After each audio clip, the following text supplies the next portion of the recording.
Shurya, so can we start now? Yes, sir, we'll start. Okay, so let me share the slide and then I'll speak up.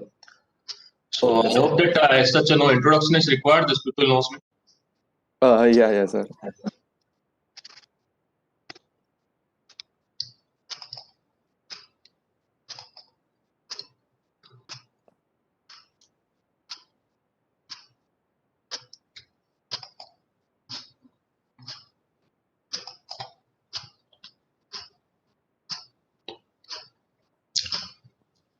So my screen is visible? Yes, sir, your screen is visible. Okay.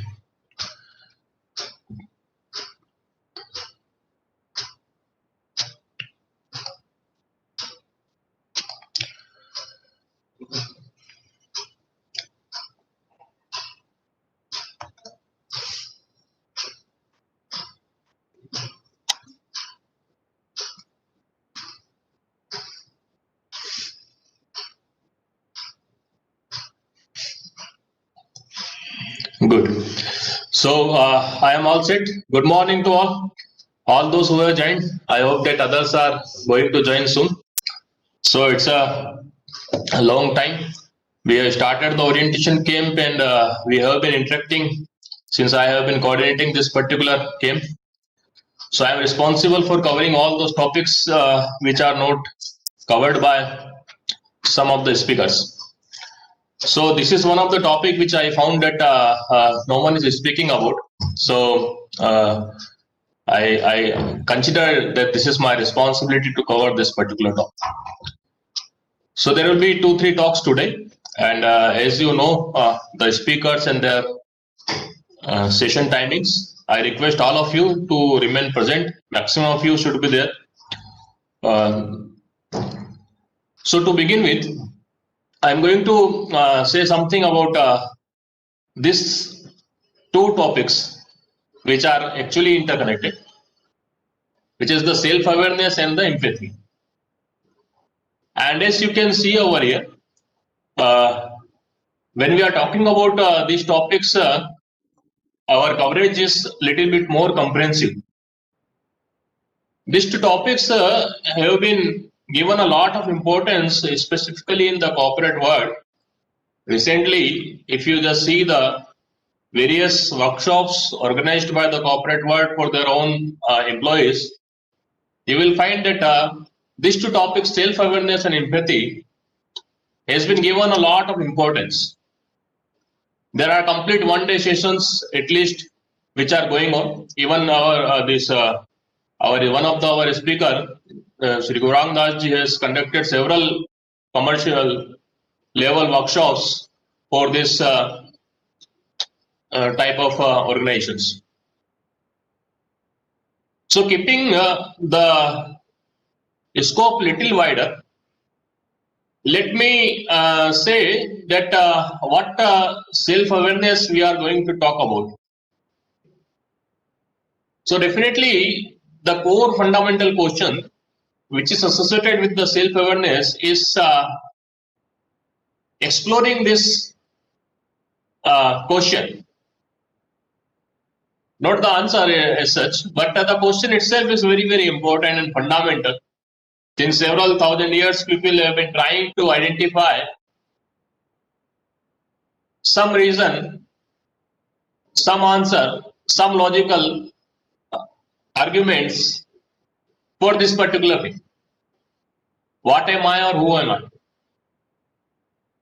So what we can see that there are three viewpoints which are associated, and fortunately all three will be covered at one point of time during our course curriculum at IIIT Allahabad.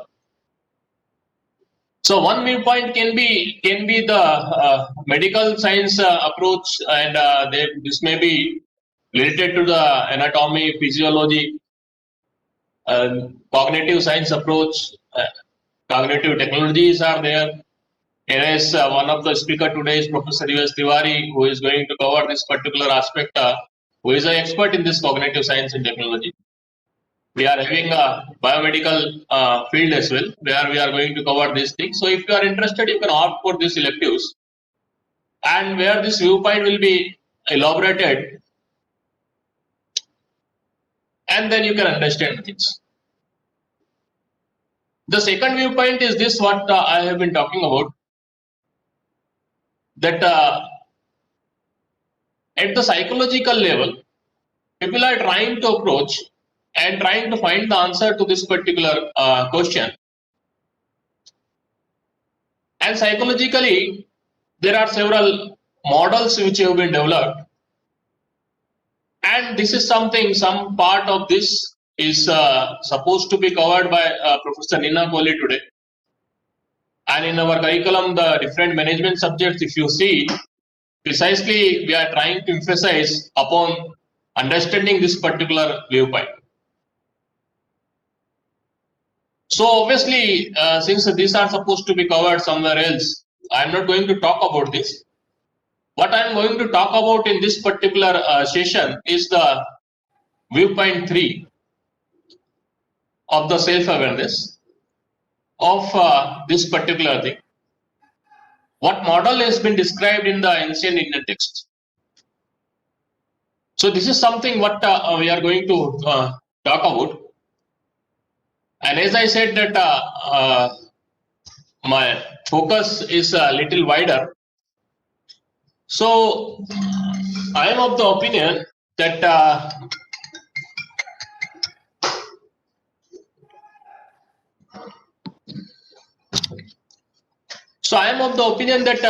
when we are talking about ourselves, we cannot disassociate ourselves from the definition of the nation itself. Because India as a nation is something different as compared to other nations. We have a long history. And this has been, we have very good and very comprehensive literature, very in-depth knowledge has been developed over here. So if we are trying to explore ourselves, precisely we need to understand first of all our nation. So what our nation is, this you can see that in the Vishnu Puran about 2000 years ago, this shloka is mentioned, which precisely define what the country is. So it states that Uttaram yat samudrasya himadre chevo dakshin. That is, if you see it from the ocean, then the north side of the ocean, Indian Ocean, and if you are at the Himalaya, then the south of the Himalaya. So this entire land. So this entire land is the land which is called the Bharat, and the residents who are here are called the Bharati. So this particular piece of land, which we are calling Bharat, if you see from the political angle, then yes, several different parts have been governed by several different rulers in different span of time. And okay. So political governing of a particular part of the land in some part of the time, it is something which is totally irrelevant to us, because the political dominance has never been given any priority in our culture. So we used to say that there is a single flow of the energy in the population, the entire population living in this particular land. And as you may recall that Professor Christian Badapandaji in his lecture has explicitly stated that why our nation is named as Bharat, because it is we all are descendant of Saraswati, whose name is Bharati. So we need to understand that the being born in India, being born in Bharat itself is a privilege. Okay. So we should be aware about the importance of our nation. I would like to share one particular story associated with the Swami Vivekananda. So we all know that Swami Vivekananda has many disciplines from the different parts of the world.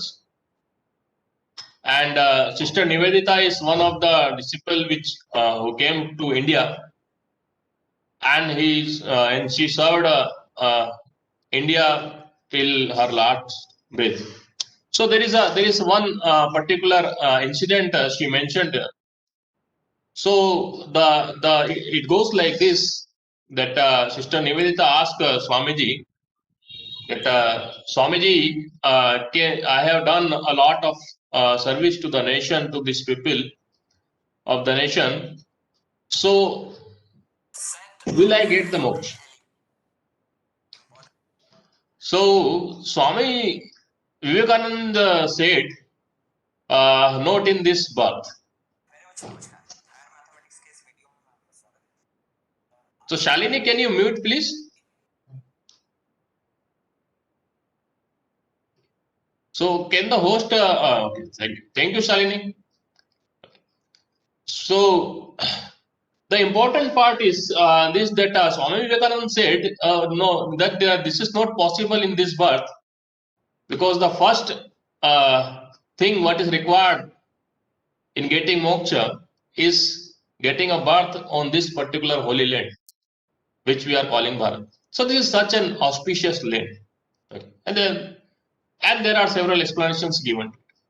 So first of all, we need to understand, if we have got the birth at this particular piece of land which we are calling the Bharat, then we are fortunate and we are blessed, because as stated over here, just by virtue of being born in this particular nation, this is a privilege. So why it is a privilege? Because we think at a higher level. If you just see our different renowned literature, then you will find that precisely why we are different, why we are considering that Indians are superior, our thinking process is superior, because we are not talking about some limited vision. Our vision has always been very broad. So starting with the Vasudhaiva Kutumbakam to this particular poem or a pratna or a prayer written by Nirala ji, Suryakant Tripathi Nirala, and just you see that what we are asking.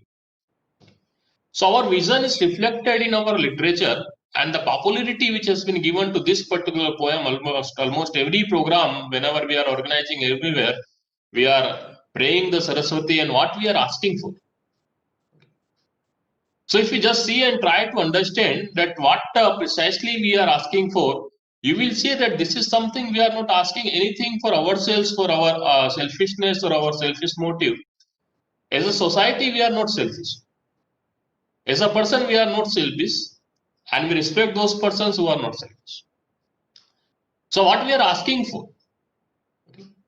What we are asking for is this thing. This is something really very, very innovative.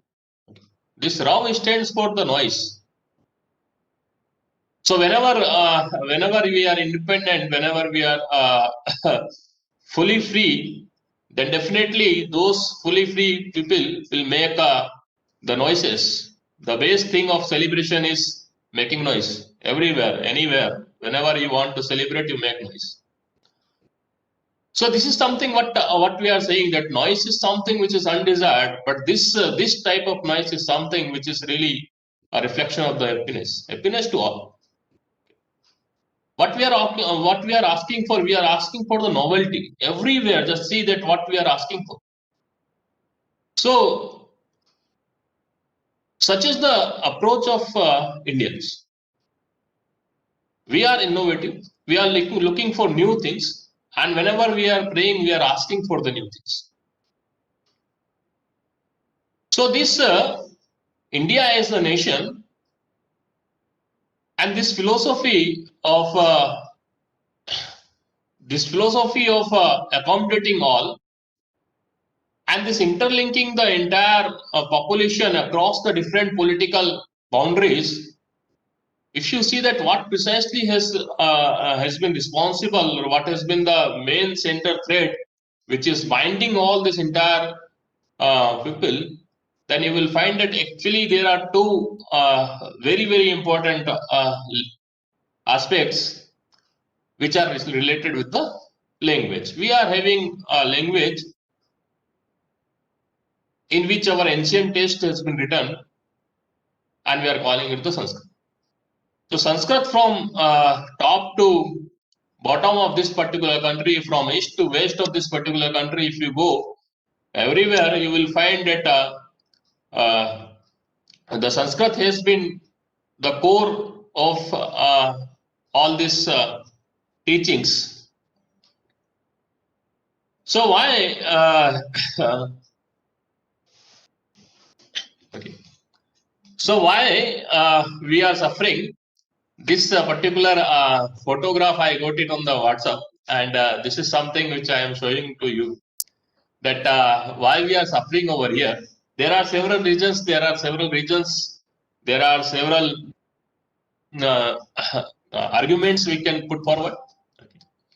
So when we start studying and the kind of environment that we are living in, it appears that we have to know English, and then only we can make the process. And yes, there are certain there are certain examples which proves this thing as well, and that's why this is a natural trend. And not only you people, this is happening since last several decades.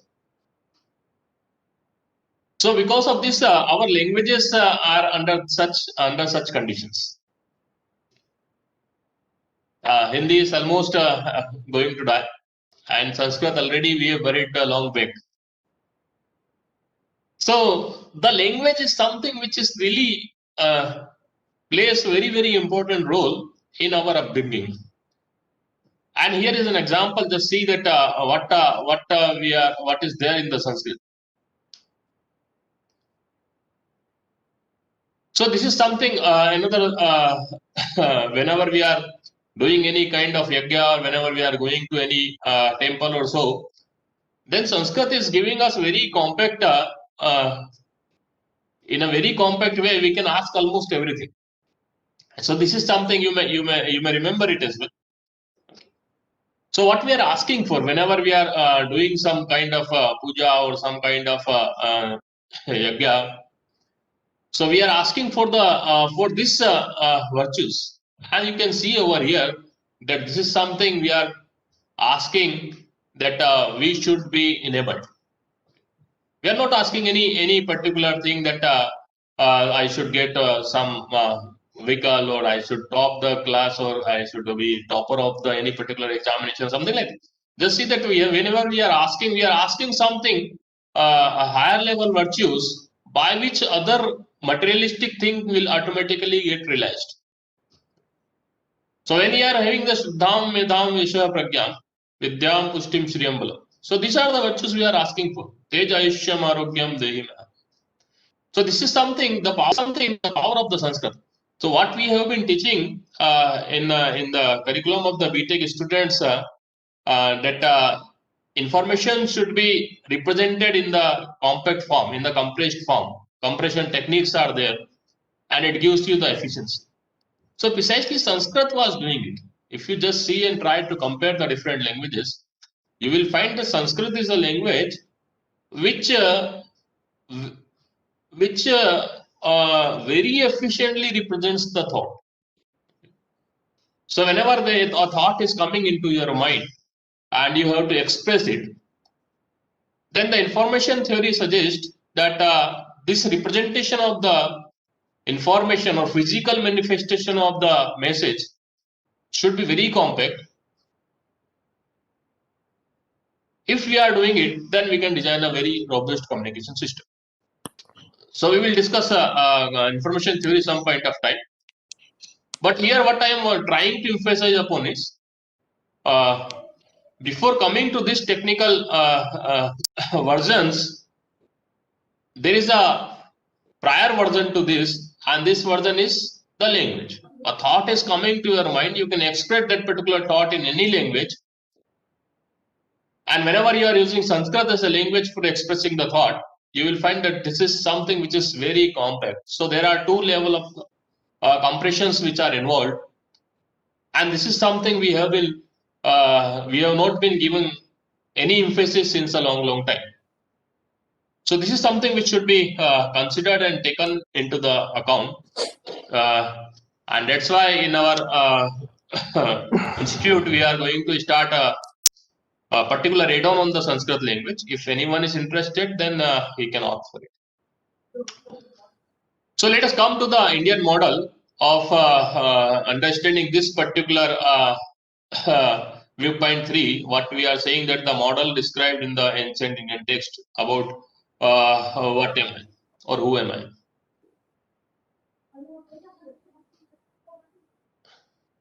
Okay. So if you just see the Indian model, you will see that it describes that everything, including the human body, animal, plants, trees, planets, stars, whatever it is, the entire universe.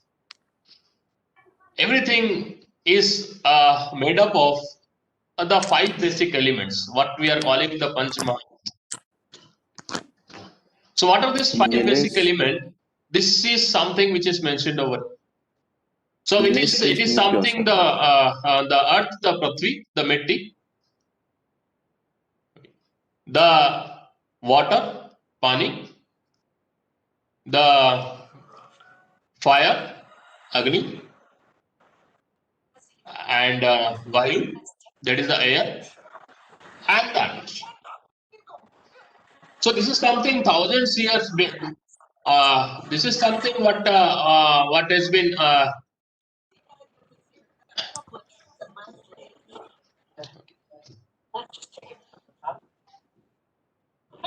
so what has been described several years back, thousands of years back. In this thousands year of journey, no additional element has been added, and that is the comprehensiveness and the depth of the study that has been reflected in our ancient texts. That whatever was there, it is more or less comprehensive. So it is a way we are saying that there can be mass. It includes your fundamental building blocks. That is, you can say bones and the muscles and everything. Everything is there. And then there is a water. We know that our body is made up of the water. More than 70% is the water only. And there can be the plasma state. The fire is there, and then air is there, and then the basic thing, which is the emptiness, which is there. So we do not define only this thing, but entire Ayurveda is based on the study of this particular 5 basic elements. So we said, okay, there are 3 basic things. One is the kapha, another is the pitta, another is vata. So the proportion between these two is defined as this kapha. The proportion between the water and the fire is defined as the pitta, and the proportion between the sky and the air is defined as a vata. Okay. So Anurag, can you mute? So host may mute.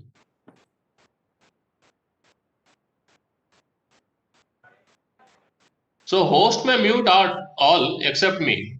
Give me permission to speak, and all others should be muted. So this is something which is very important to understand, that there is a comprehensive model which is universally applicable. So if you just try to see the scientific way, the theory which we are giving for describing the microscopic aspects, this is not applicable for the larger aspects, and the vice versa. For example, if I try to apply the Newton laws on the microscopic objects, it is not applicable. And if I see that the quantum physics is there and which is going to play a major role in this understanding these microscopic aspects, if I try to apply it to the larger level, then this is something which is very difficult to understand and apply. But this particular model which we are talking about, this is something which is universally applicable. So this itself is something which requires recognition and the awareness about. So we have given a model and then we have described its working as well. We are going to describe its working as well. So Panch Mahabhut is there, and then we should be aware of about the Panch Kosh model. So in this Panch Kosh model, you can see over here that the 5 koshas have been defined. These are shells, or you can see that this is the multidimensional system which has been defined and which has been illustrated at much deeper level. So there are 5 different koshas which are associated with each and every human being, and this is something you can see that beyond the physical body, there are different life forces, there are different mental abilities, there are different intellectual abilities, and other things are properly accommodated and defined and described in this particular models. So when we are saying about the self-awareness, definitely the self-awareness should be about this, that basically we are, and the entire universe is made up of these 5 basic elements, and definitely that's why these are convertible. And then this is also very important understanding that whatever 3-dimensional structure that we are saying of ourselves, this is just a one-sided view. This is the incomplete view. Every living body is having the much higher dimensions associated with it. So this higher dimensional model has been given, and then one particular way of interconnecting or operating this thing in the name of prana is being defined. So what you see that there is a body which is made up of this Panchbhutas, and then how this body will operate. So prana is defined. So what is the prana? Prana is nothing but it is a force. So there are 2 varieties of the pranas which have been defined. One is this class which is needed for smooth operation of the body.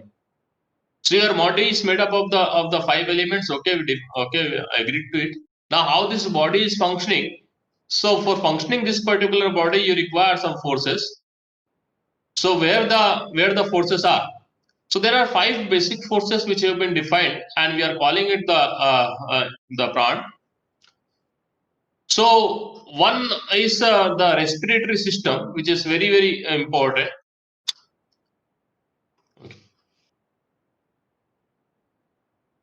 So the oxygen that we are taking in and then we are breathing out, this is something which is associated with this, and this is the core fundamental thing associated with it. So it is a synonym of the entire thing. So prana, when we are saying, then this is something we are talking about the respiratory system. The breathing must go on. The oxygen must be flowing inside the body, and body must be able to exit the oxygen. Then there is another variety, another characteristic which is known as the saman, and this saman means the temperature. If you want that your body should work perfectly, then the temperature of the body, each and every cell, each and every part should be maintained. So a temperature control system should be there, and the force which handles this particular aspect, this control system, we are saying that this is something which is saman. And then there comes the third one, For a proper functioning of the body, another very important aspect is there, and this is known as the apan. And this apan is associated with the sensory system. All our senses must work properly, and our mind should be able to properly examine the sensory signals which are coming, and this should be able to act accordingly. So this force is known as apan. And then the next one is known as the udan. So what is this udan? Udan is the force of buoyancy. So the different activities that we are doing, buoyancy is, you can say, it is something, the central fundamental thing associated with the living being. And that's why whenever someone die, then it appears that there is a heavy, it becomes a little heavier because udan is not there.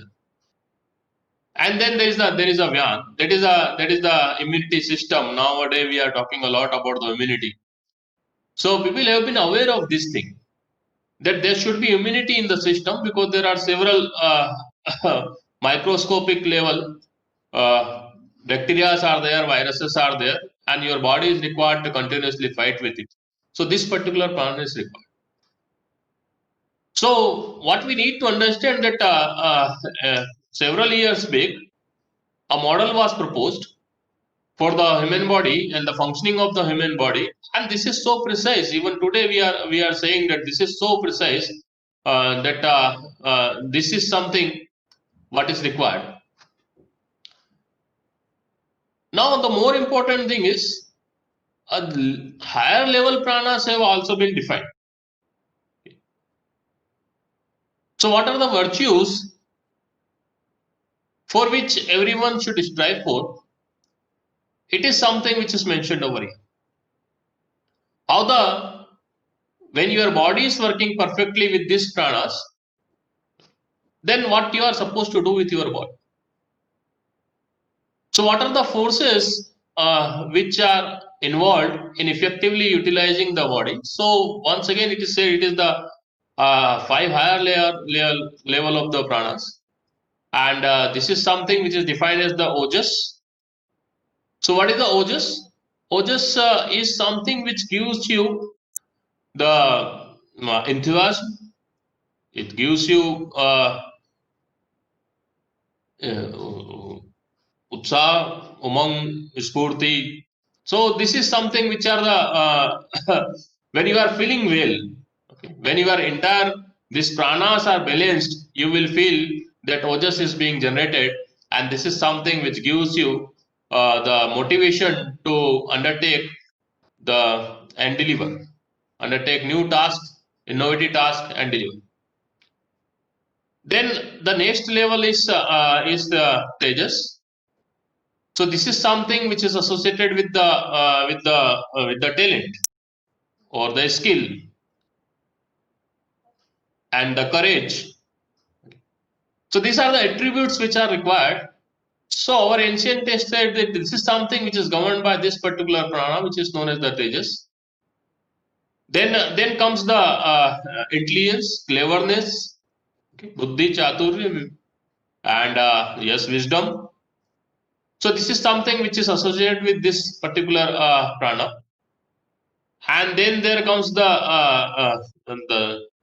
shraddha, okay, and other things. And then finally, the ultimate virtue is kanti, which is ultimate peace giving prana. It governs like this. So this is the level of understanding which was there in our ancient models. We are talking about the basic thing, what body is made up of. We are talking about the multidimensional aspect of the body. We are talking about the basic forces which makes the body functional. We are talking about the ultimately those pranas, those virtues which makes the body more useful. And then let us come to this particular aspect. This model suggests that how this pranas flows through your body.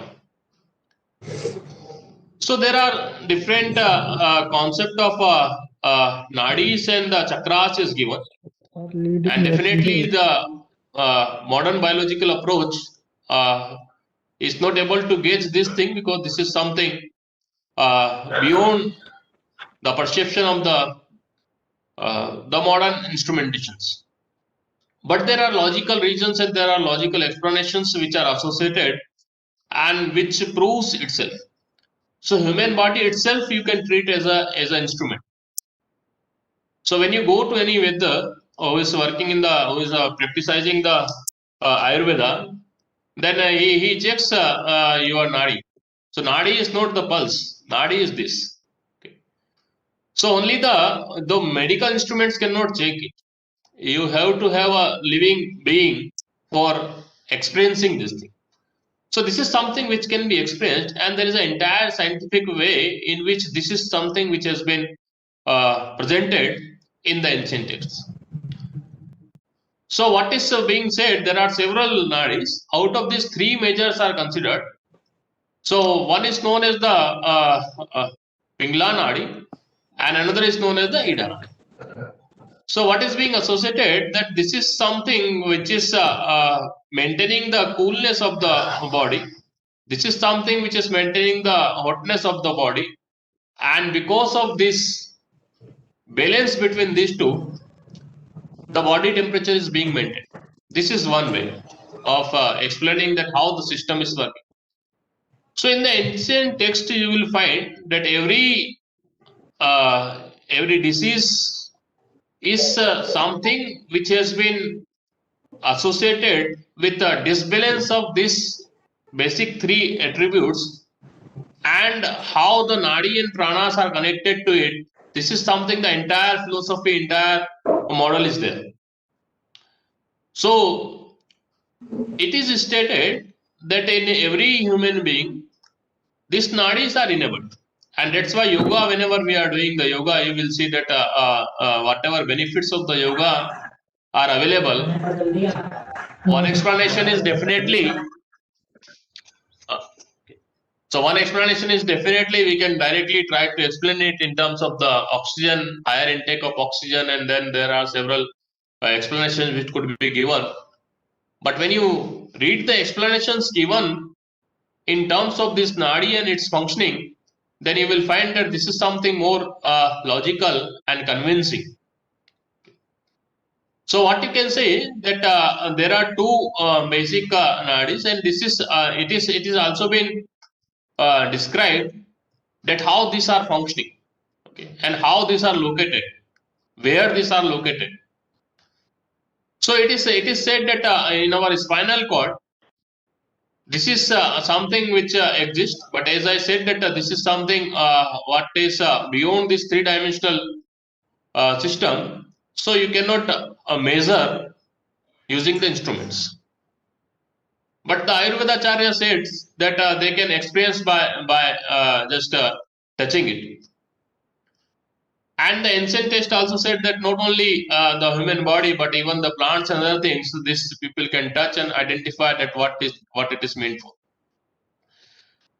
So the anatomy of this system, we can say it and try to understand it like this: that okay, there is a entire, just like we are having the arteries and other things which wherein the blood is flowing. Similarly, there are nadis where the pranas are flowing. This is something one can understand like this. And just like we have a particular anatomy of this different arteries, similarly there is a particular anatomy of this particular nadis. So what is being suggested, that there are some nadis which always exist, and there are some nadis which will emerge if certain conditions are being satisfied. And then there are different chakras are being associated and other things which have been defined. So what you can find out if you just go through the different literatures of different ancient religions associated in India, if you study the Hinduism, if you study the Buddhism or the Jainism, you will find that ultimately up to this particular point, everything is same. Everywhere it is being mentioned that the basic pranas are like this, basic chakras are like this, basic nadis are like this, and then the religion studies suggest that by undertaking some specific practices or sadhanas or tapasya, you can make this structure more perfect. The flow of pranas will become more perfect, and you can gain more attributes. So the religion starts after this. Up to this, you can say that this is something which is well accepted. So the role of the religion comes into the play, that how effectively we can gain higher level of pranas and how effectively we can use it. So this is something which is beyond this. So we are not entering into that particular part. But yes, we know that in different religious texts, different ways have been defined by which you can gain more different pranas and their perfection. Anurag, please mute yourself. Anurag Gaurav, if you can hear us, please mute yourself.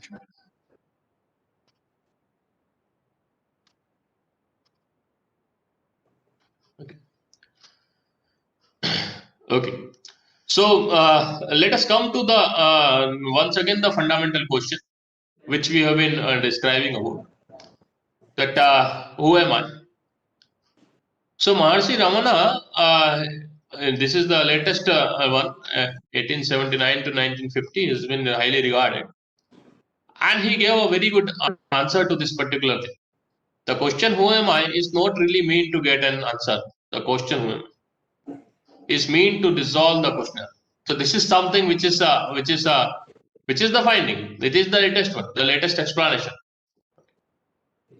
But if you go by the Yajurveda, and in fact you will say there are four sayings of the Vedas, one coming from each Veda.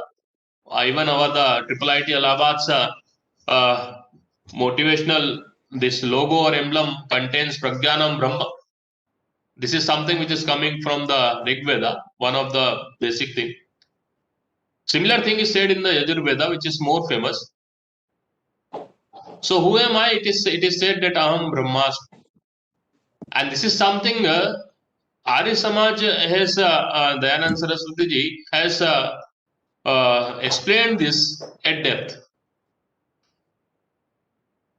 So I am just a little bit touching this particular thing, that when we are saying that who am I, and we are saying that we are this, it means that we are simply saying that we are owner of the three fundamental capabilities. There are three fundamental capabilities are associated with every one of us, and this is called the Rajogun, that is giving or generating the new thing.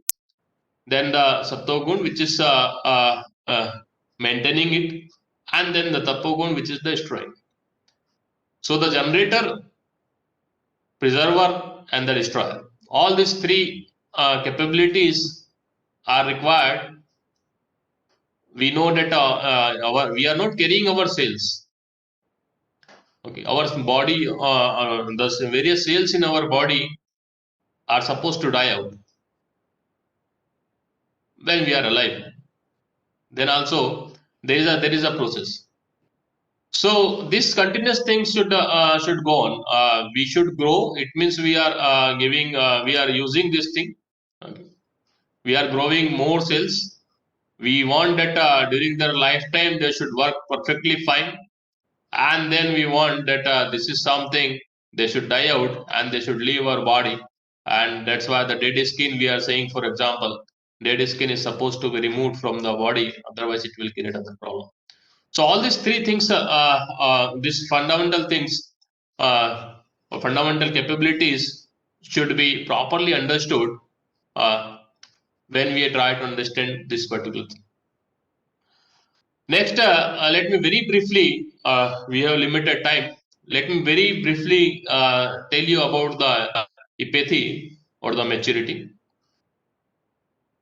Not or, but yes, you can say that some level of similarity can be drawn. So, what is the empathy? Empathy is the ability to sense other people's emotions, coupled with the ability to imagine what someone else might be thinking or feeling. And this is something a professor at the Berkeley University has defined. So, this is a fundamental virtue or characteristic what is required. If you wanted to sustain any relationship, then perhaps this is something which is required to understand. And when we are saying the relationship, we are talking about in a broader sense. So empathy is something we are talking that how much we are able to understand the emotions of the other persons. How can we understand their desires, their expectations from us?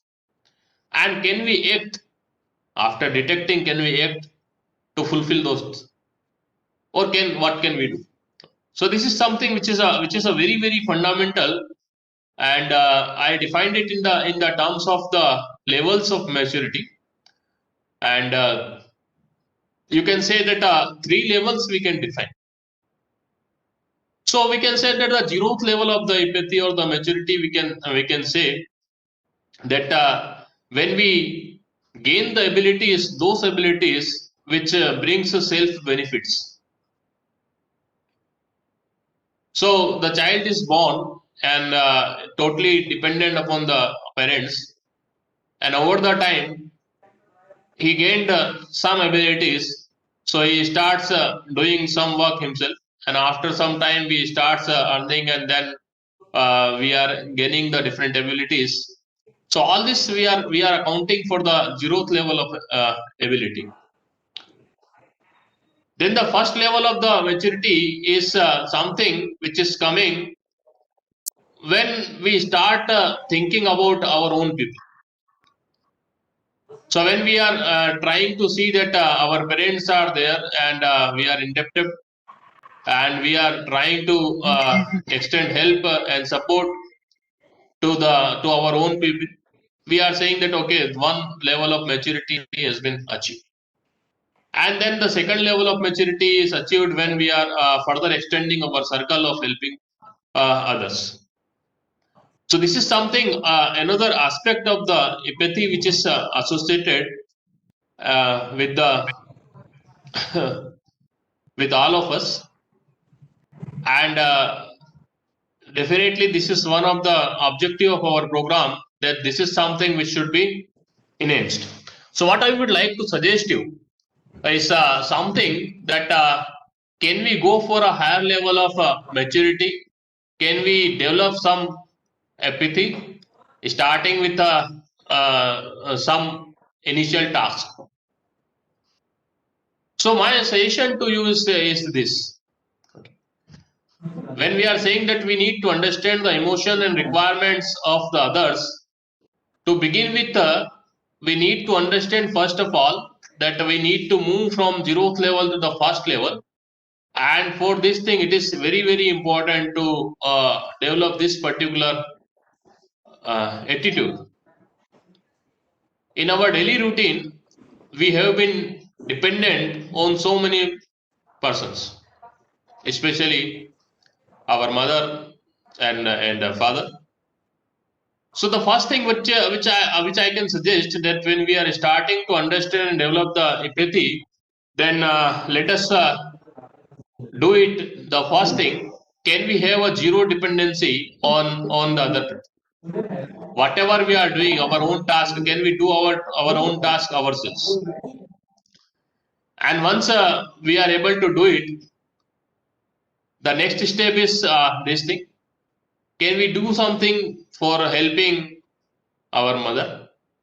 Can we do something for helping our father? So this is something which is a a part of developing the empathy characteristic.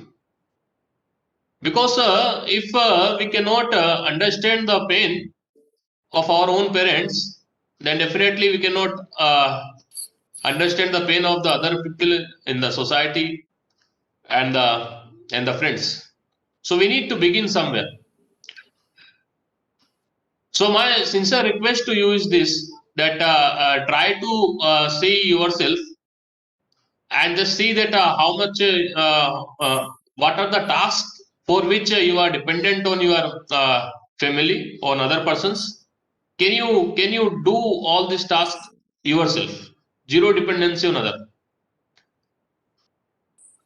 Can you identify the daily routine of your mother and father, and can you see that which particular task which they are doing, which in which you can help something. So this is something which is a very important aspects to begin with, and as I said that I would like to know from all of you uh, on the progress made in this particular three aspects. Okay, not now, but during our interaction in the summative assessment. When we have the interaction of the summative assessment, I would really like to know that for developing the empathy, to begin with your parents, what have you done? Additional, whatever you are doing as of now. So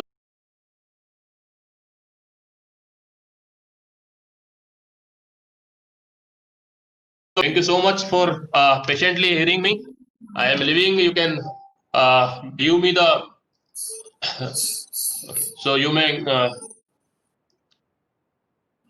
share your questions to by writing email to me. I'll try to see if any particular answer is okay. So over to you, Shaurya. Now just see if next speaker has joined, then you may start the next.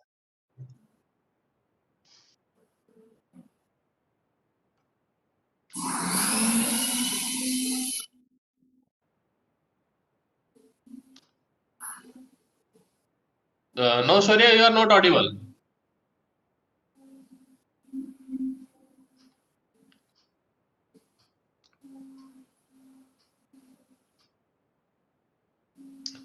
So TA should be there. Tutumani, are you there? Yeah, yes, sir. Am I audible? Okay. Yes, you are audible. You are audible. Okay. So Shaurya, you are the only anchor, or someone else is there? Okay, you should reconnect. I think it will work. Join Okay, साला good. चल रहा है पहले से log करे कोशिश कर रहे हैं टीम से साला शेयर है और ले तो लिख खाली पूरा चैट वगैरह में अभिषेक कुमार म्यूट करो भाई. प्रतीक तुम भी म्यूट करो. चलते रहते पीछे. Students, please keep your mic mute during the session, please. Please keep Hello. your mute your mic. Am I audible, sir? हाँ, Shaurya, now you are audible. Abhishek Kumar, please mute yourself. Anurag, also please mute yourself. Question में जल्दी बनाया है कुछ भी करते हैं नहीं ऐसे कर. If So anyone of Koshalji, you may mute all and then unmute Shaurya and then the speaker. I think then this will work. Yes, sir. Thank you so much, Nitish sir, for giving us an insight into our own selves. So, students, our next speaker for today is Shri Gauranga Das ji. We are waiting for him to join the meeting, and as soon as he joins, we'll start the session.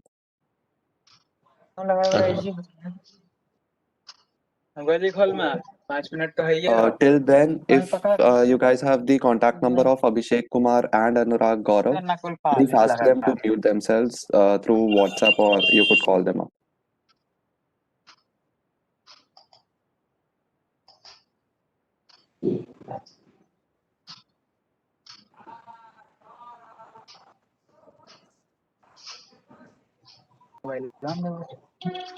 पापा चले ना madam पढ़ा के background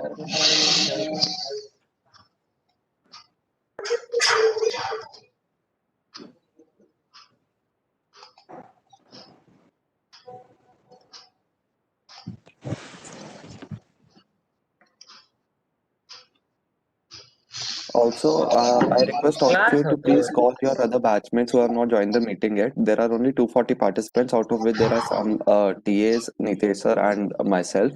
So there are many students who have not joined the meeting. Please ask them to join as soon as possible.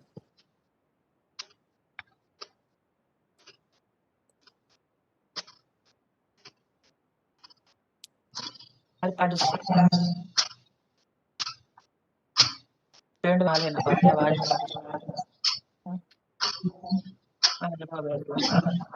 सुनो लगी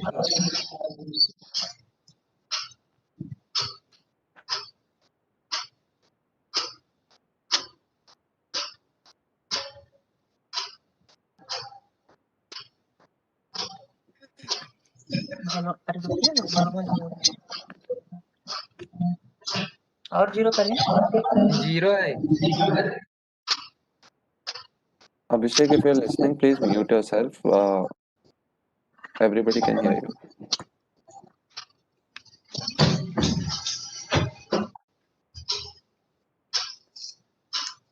हटो बैठो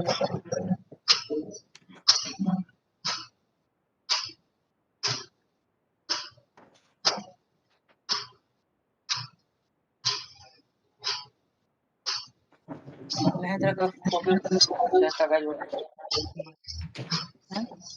test चालू है कॉपी पेज वो बचा जाए